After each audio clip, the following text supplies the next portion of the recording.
Alors plutôt que de vous jeter à corps et âme dans le prochain Marvel qui sera encore là pendant des semaines, croyez-moi, donnez plutôt sa chance au film Run des Blocs qui, malgré son titre et malgré son affiche, est tout simplement le meilleur film Disney de cette année. Oui, je l'ai dit. Et si, c'est un film Disney, car il a été produit par ce studio qui appartient aujourd'hui à Disney.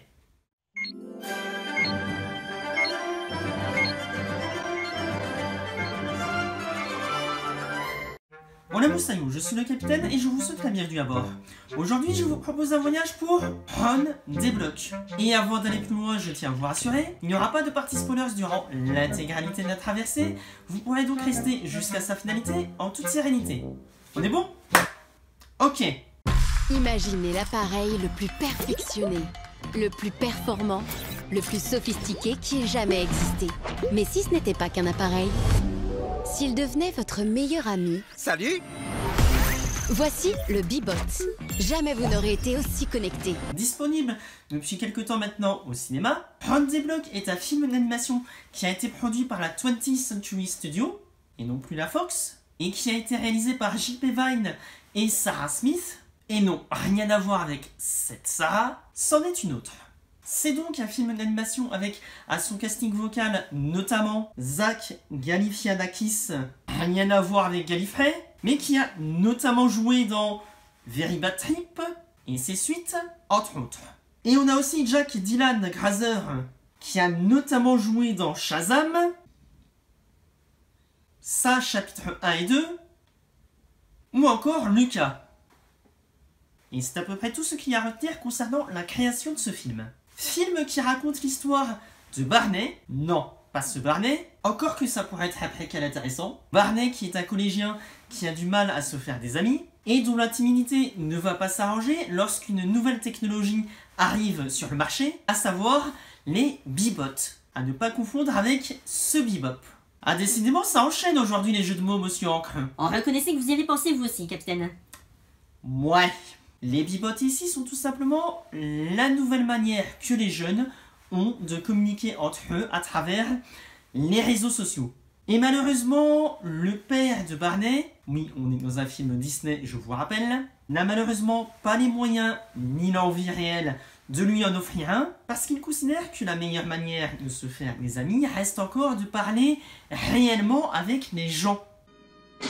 Oui, je sais, ça peut surprendre dit comme ça. Mais un jour, tout va changer lorsque le père de Barney va finalement tomber sur un Bee-Bot un peu par hasard.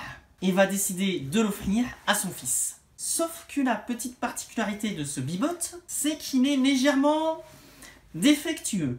Alors ça, c'est injuste.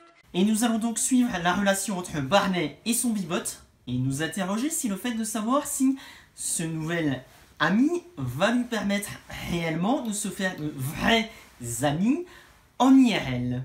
Voilà concernant le résumé de ce film. Exprimez-vous. Donnez libre cours à votre imagination. Créez, jouez et donnez une nouvelle dimension à l'amitié. Le Bee-Bot, votre meilleur ami. Film qui est tout simplement, à titre personnel, le meilleur film Disney au sens large de cette année. Et je vais tâcher de vous expliquer pourquoi. Tu aurais tellement dû être à sa place, tellement. Alors déjà, les personnages principaux. Ils n'en ont pas l'air comme ça, surtout si vous regardez le trailer et l'affiche, mais ils arrivent à être assez attachants malgré quelques petits moments cartoonesques ici et là, pour qu'on puisse s'intéresser vraiment à eux et qu'on puisse avoir les émotions souhaitées lorsque celles-ci nous sont demandées. Et donc, l'histoire marche grâce à cela, tout simplement parce que les enjeux, malgré un certain humour, sont présents et sont pris au sérieux. Et l'humour ne parasite pas ces enjeux. Ce qui fait que lorsque les personnages sont tristes, on est triste avec eux et on accepte de voir l'histoire se poursuivre parce qu'on ne nous prend pas pour des idiots. et pourrait vous faire penser à un certain Les Mitchell contre les machines. Et je vais aller plus loin. Si vous avez aimé Les Mitchell contre les machines, vous allez adorer Run des blocs. Oui, je l'ai dit. Waouh. Bon anniversaire à retardement, Barney. Oh, papa, tu m'en as acheté un?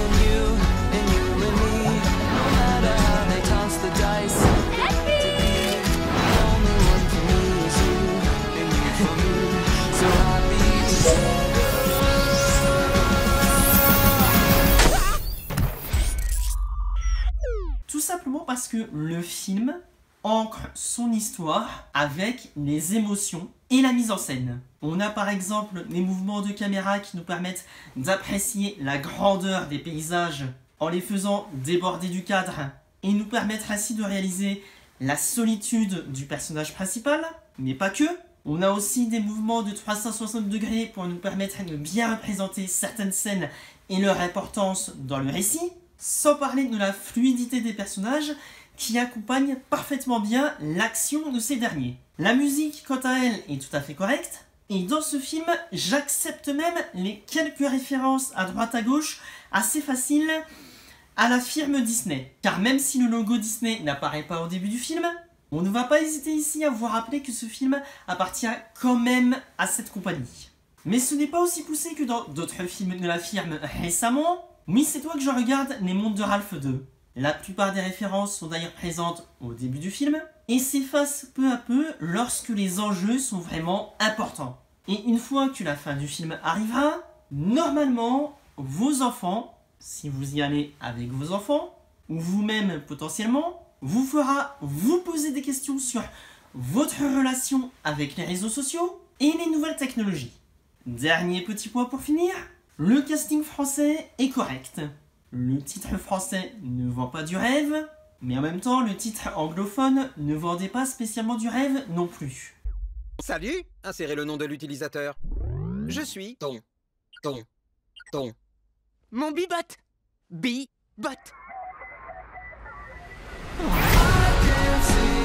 Le Bibot, il y a quelque chose qui va pas. C'est pas censé faire ça. Je ne suis pas censé faire ça. Et donc, si je devais donner une note à ce film... Voilà. Tout simplement. Je sers à se faire des amis. Barney a besoin d'amis. Bah ouais, sinon ça va pas le faire. Il aura du mal à survivre au collège.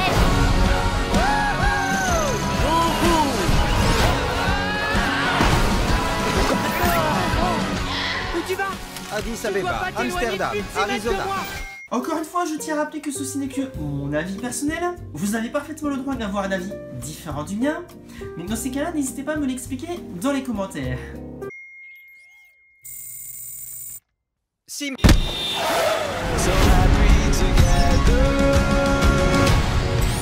Je suis le meilleur ami de insérer le nom de l'utilisateur, plus dans sa boîte. Bref, c'était le capitaine qui vous parlait de Musakamine et qui vous dit à bientôt pour une nouvelle traversée.